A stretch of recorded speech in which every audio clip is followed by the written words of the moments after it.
Okay, Deli sent me a message saying these hands are bad, so I guess we'll look at them. Hey, you've sort of opposite 7641 corners, sort of, a little bit. You have these 575s that we can pretend play off each other. A 6364 that can take all those fives. Clearly a perfect hand. No problems whatsoever. On the other side, Akiyama's hand, that's pretty clunky, but I said this a bunch in the beginning of the site, but I don't think I've said it for years now. Beginning of the return. Akiyama's games, the initial hands seem to matter less than anyone else's. I don't know really how else to say it. Like, if you get a dead lost hand, like, yeah, he'll beat you. It's not like he's throwing away huge advantages. But games where your hand's like a little bad feel kind of like you're just playing a normal game. And games where your hand is like better and you feel like I should have a big advantage often also just kind of feel like you're playing a normal balanced game. I think he's got a very interesting trait that the apparent differences in hand strength matter less than you'll think. Now, that is a card with somewhat unique power in Akiyama's hand. Okay, so Akiyama says, I do not care about recapturing that from 4. Let's keep in mind there is no plus wall today. So he's saying, Deli, you can't capture this.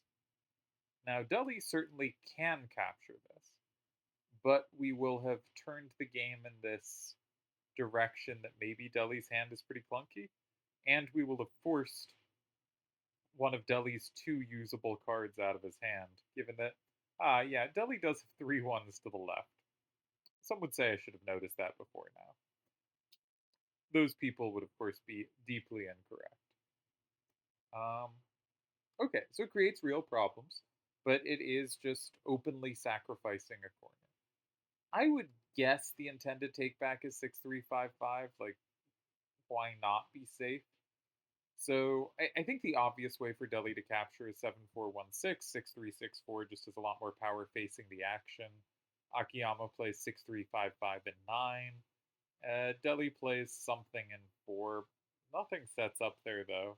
That's probably pretty uncomfortable. Like if you play in 4 with a 7 to the right, Akiyama has maybe 4466 and 1. And you probably don't have any combo play against that even. Yeah, that looks fairly dangerous. Okay.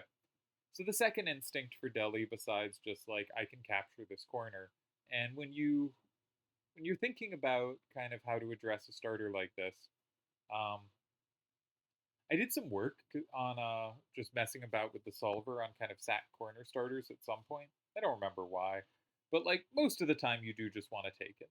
But the times you don't want to take it, and this looks like one of those times, usually what you want to do is set up against the strong side, right? Neither side can retake from 4 or take from 4. But if you play something like 4761 and 1, that card is safe. It sets you up in 4, and you still have the threat in 8. And that usually ends up being how you want to approach it.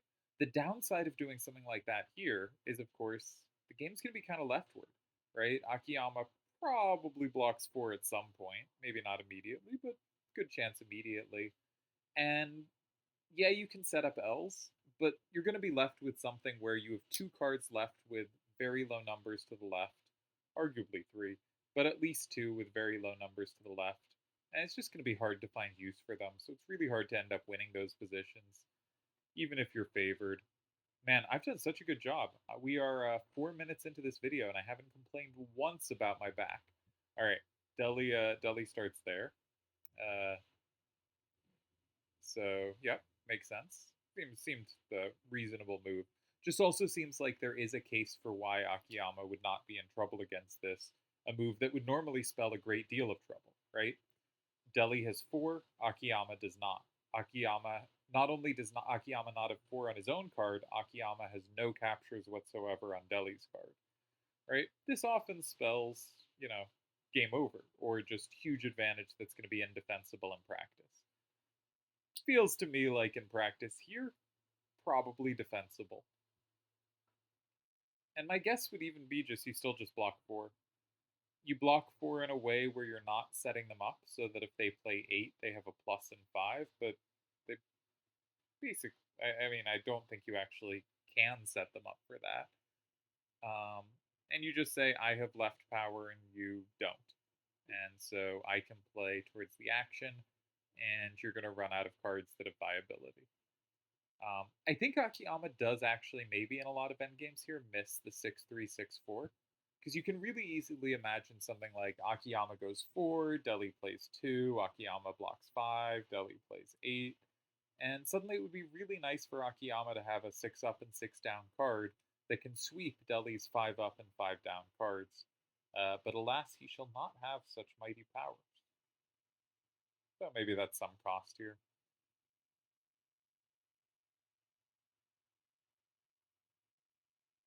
I like Deli's move. I like how Deli played the last game we caught as well, or the game 2. What happened in game 3? Oh, Deli met the side with an adjacent side, and I did not figure out any of what was going on that game, so we'll ignore it.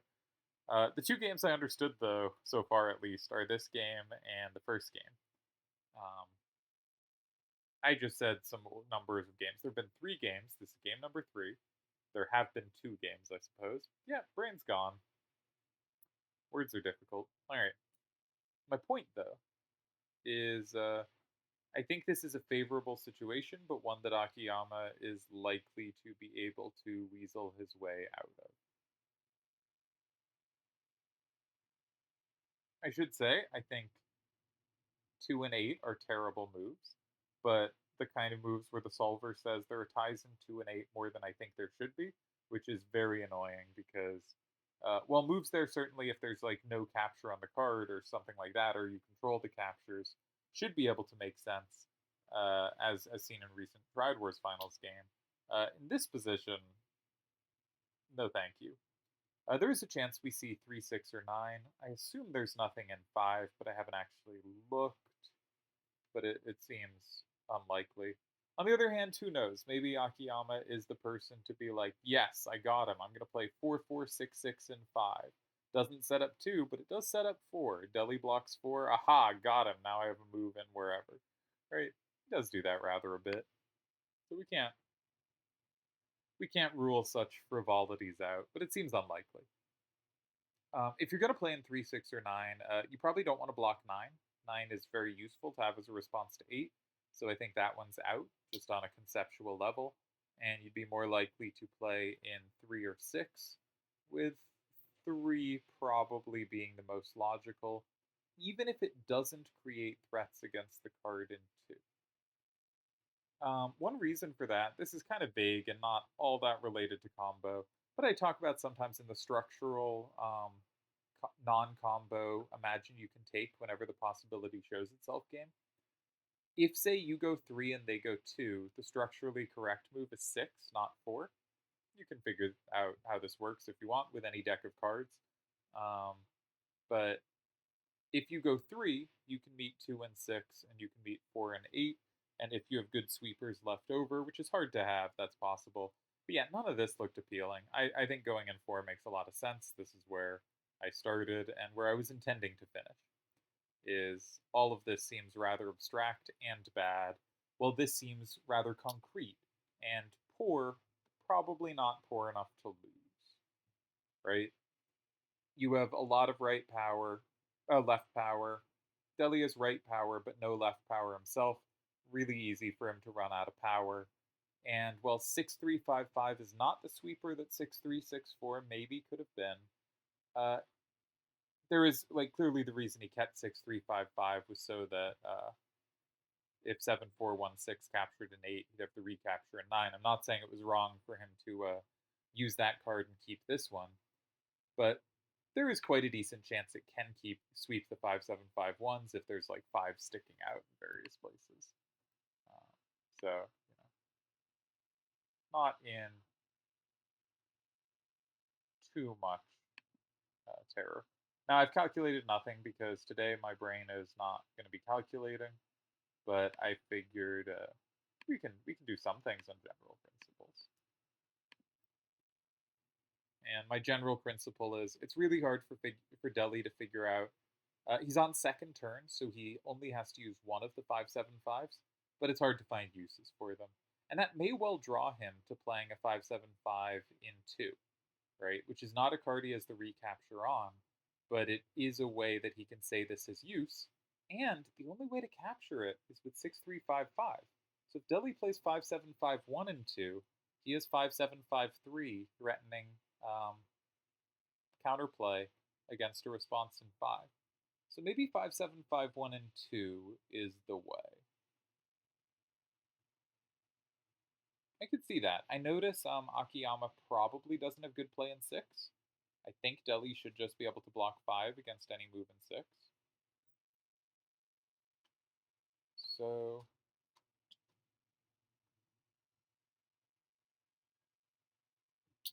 yeah, I think that's the most promising thing I see. Of course, you can also play in 5 or 8, so there's plethora of options here.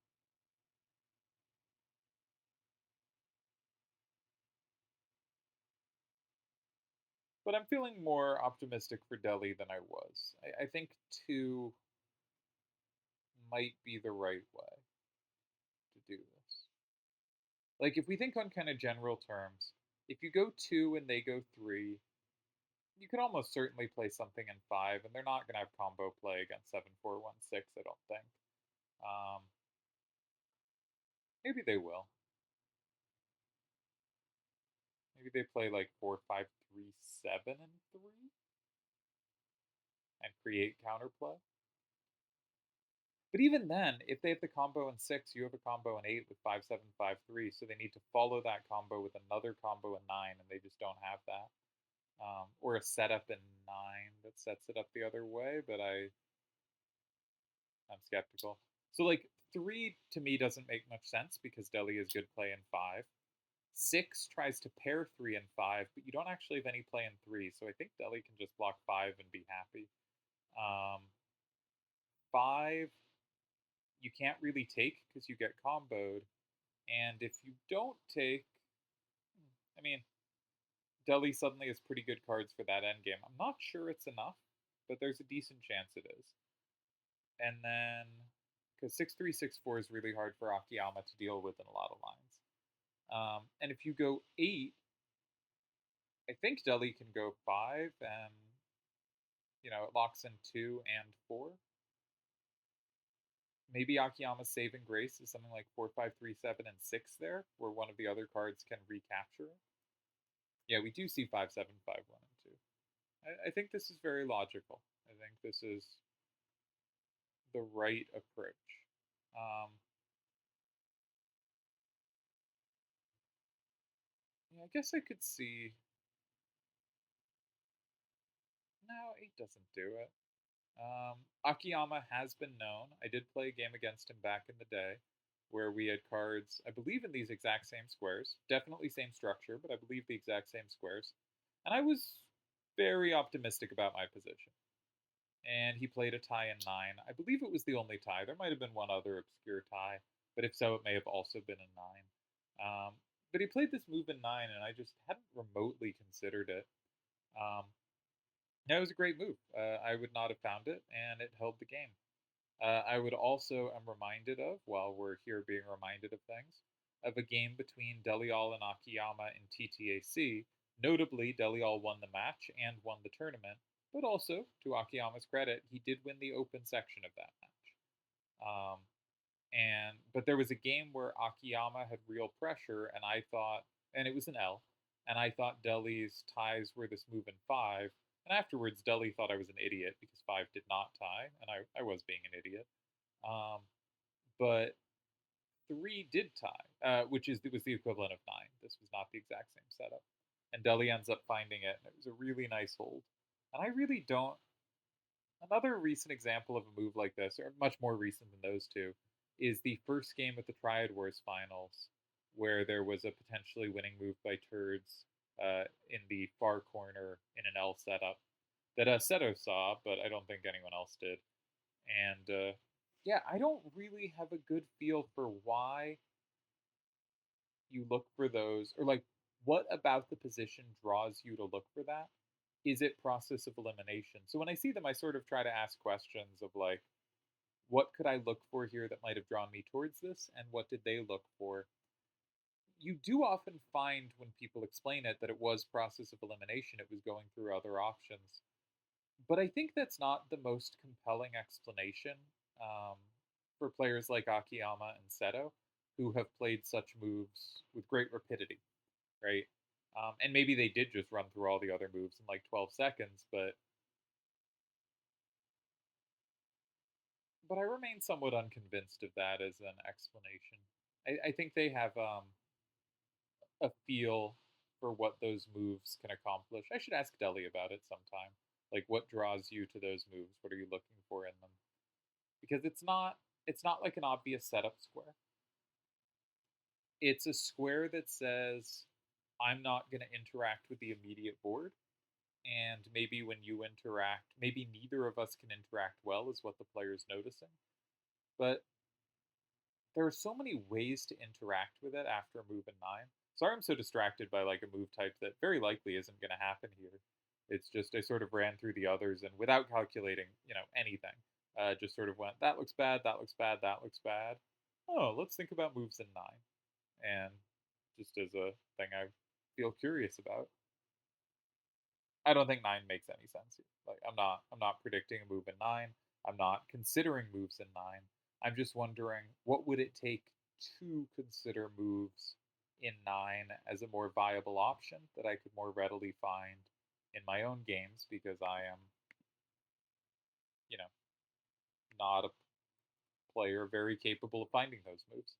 And I think I could get there through process of elimination sometimes, but not as reliably as I'd like. It's helpful to have cues that say, hey, this is a position, this is an important move to check. Akiyama really taking his time, which says to me there is not a comfortable answer here. This is a dangerous position. And I'm curious what he does. All right, he does go three. Yeah. This is often the right square where you can go behind in five, but as long as you have some way to take and some way to sweep, you're in okay shape. Um, so I guess the obvious question is what happens if 7, 4, 1, 6, and 5? Deli is up 6, 4. If Akiyama plays either card in 8, no, that's not true. If Akiyama plays 4, 5, 3, 7, and 8, Deli can play 6, 3, 4, and 6, not recapturing in 5, but flipping 3, and he gets comboed. In fact, either card in 8 sets up a combo on that card. Interesting. Okay, so 6. Hmm. Somehow I only noticed one set up the combo, but I think they both do. Yeah, so this is neat. He's found a nice configuration of cards to play against Deli's potential in 5. So if Deli goes 7, 4, 1, 6, and 5, I think Akiyama could play even like 6, 3, 5, 5, and 8, making it 5, 5. But 4, 5, 3, 7 actually combos 6, 3, 6, 4 in either square there. All right. So what about other moves in 5? If 5, 7, 5, 3, and 5, then I think 6, 3, 5, 5, and 8 follows.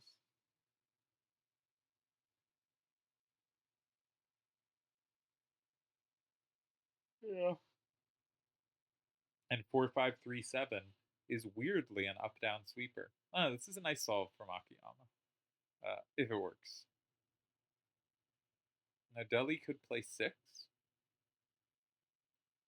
So if 7, 4, 1, 6, and 6, that gets comboed by either card in 5, presumably by 4, 5, 3, 7, and you can't win there. Okay.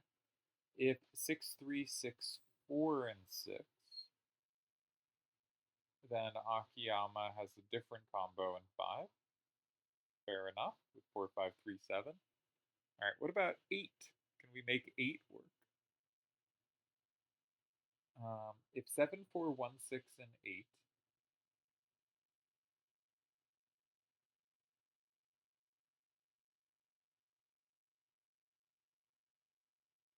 guessing 6, 3, 5, 5, and 9. I'm just checking other moves. There. Not 6, 3, 5, 5, and 5 is probably. No, it isn't. Okay. 6, 3, 5, 5, and 9 makes it 5, 5. And is there anything there? Don't think so. Okay, so that's out. Alright, what about 6, 3, 6, 4, and 8? There's a combo in 5. That's a problem.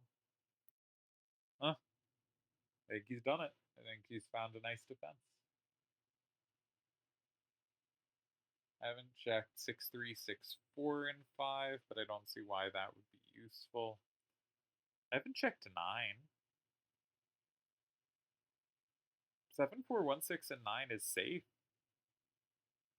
That's something.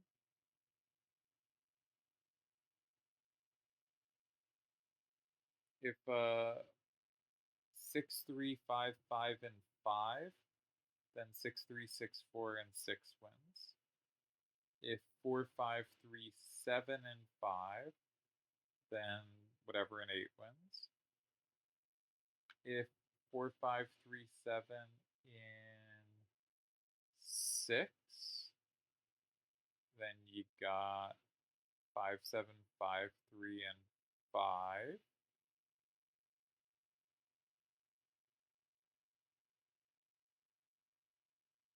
And you tie. Yeah, fair enough. Yeah, I think he's done it. Nice. Another good defense from Akiyama. Alright, Deli plays a different card in 9. Alright. Similar thought process, presumably, but I have not checked this. So against my move in 9, I thought 4, 5, 3, 7, and 6 was a tie. Now my move may well have lost. Like I didn't check everything. I was just looking, is there a tie against it? 4, 5, 3, 7, and 6 again seems like it should be sufficient. But there may well be other moves. Oh man, so tired. Let's make sure everything records properly. Looks good. Interesting game. 2 players that will consider the creative moves. And a nice hold from Akiyama. Very precise move in 3. Presuming I haven't miscalculated everything.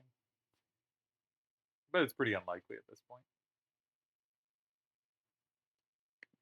Like if I've miscalculated something, it's kind of more likely to be a win for Akiyama than that I've missed a tie.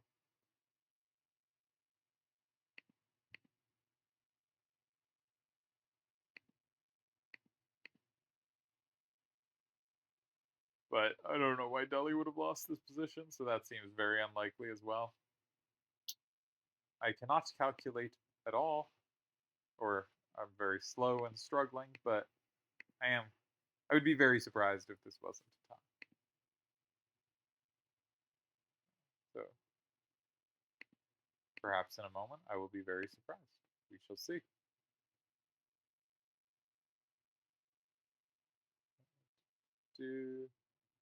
Checking messages, nodding off, thinking I will get to the end of the video as soon as they make their moves.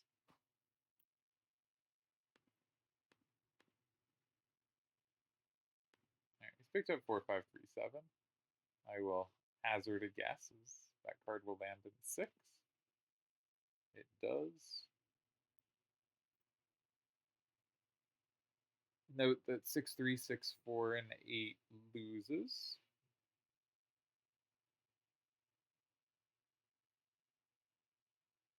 Note that 6, 3, 6, 4, and 5 loses.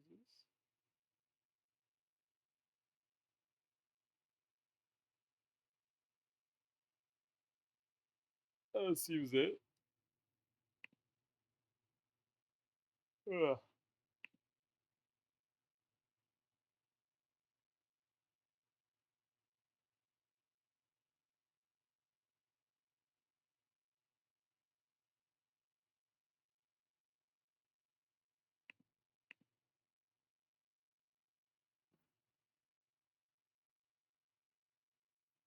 quiet end of the video, but an interesting game. I think I'm going to end it here. I think I'm out of energy. So, nice game. Interesting stuff.